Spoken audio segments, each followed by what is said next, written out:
toutes ces théories sur les biais cognitifs ont été développées de manière assez intense depuis les années 60 par deux scientifiques psychologues, un plutôt psychologue terrain et un autre plutôt psychologue mathématicien, Daniel Kahneman et Amos Tversky, qui ont eu un premier article en 1974 sur le Judgment of Uncertainty, qui a fait un retentissement absolument extraordinaire dans le monde académique et qui a commencé à parler de cette question de biais cognitifs.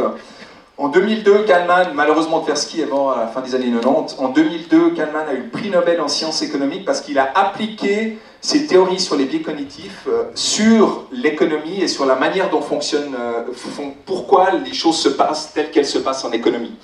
Il y a eu un deuxième prix Nobel qui a eu lieu en 2016 sur des recherches du même type au niveau économique.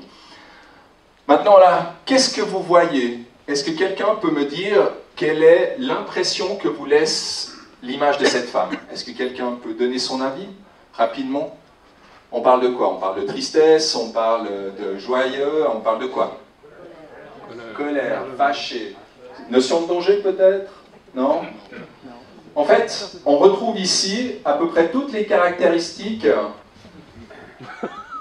du danger. On retrouve le front plissé ici, hein, on voit des deux côtés. On retrouve les narines retroussées ici, le regard droit dans les yeux, froid, hein, et puis surtout, très important, les lèvres ouvertes vers l'extérieur et les dents visibles.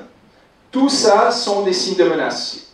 C'est des signes de menace qu'on a hérités de notre passé, de l'évolution, et surtout, c'est quelque chose qui est tellement ancré dans notre cerveau qu'on est capable instantanément, sans même réfléchir, de reconnaître ces signaux de danger, quels qu'ils soient. Rien qu'en voyant une image ou une personne en face de soi, on peut savoir si elle est triste, joyeuse, si elle est en colère, si elle est agressive.